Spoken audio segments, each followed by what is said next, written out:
19व्या वर्षापासून राजकारणात आले आणि ते एका संघर्ष प्रसंगातून आले आणि ते संघर्ष आजपर्यंत करत आलेले आहेत. ते तुमच्या एका जनतेच्या पाठिंब्यामुळे किंवा तुमच्या आशीर्वादाच्या पाठिंब्यामुळे ते आज या आपल्या राजकारणात संघर्षमय धडाडत काम करत आहेत.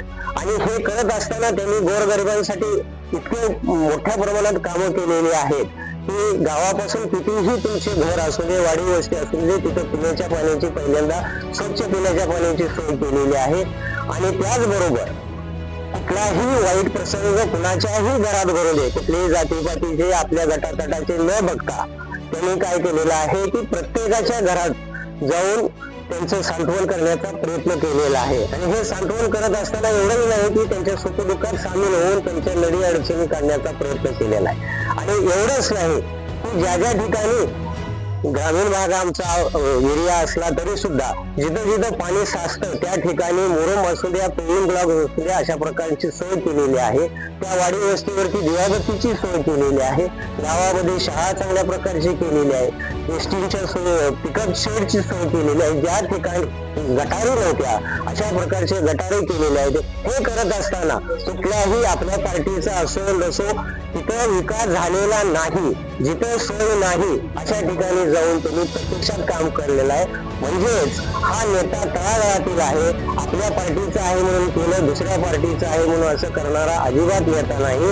आणि हा नेता आमच्यापेक्षा वयाने लहान असला तरी सुद्धा आम्ही त्यांना नाना म्हणतो. आणि नाना म्हणण्यापाठीचा उद्देश एवढाच की तो जनतेमध्ये प्रिय झालेली व्यक्ती आहे आणि ही पदवी सहजासहजी त्यांना प्राप्त होत नाही, तर ही जनतेने दिलेली पदवी आहे. आणि ह्या पदवीला आपण पात्र राहून ते येणाऱ्या उद्याच्या 7 तारखेला आपल्या मताच्या आशीर्वादाची फार गरज आहे. आपण त्यांना सकाळी 7:30 वाजल्यापासून आशीर्वाद देण्यास सुरुवात करूया. आणि नाना हे नक्की निवडून येणारच आहेत. आणि नाना निवडून आले तरी कुठल्याही प्रकारे वेगळं त्यांच्यात वागण्यामध्ये दिसणार नाही.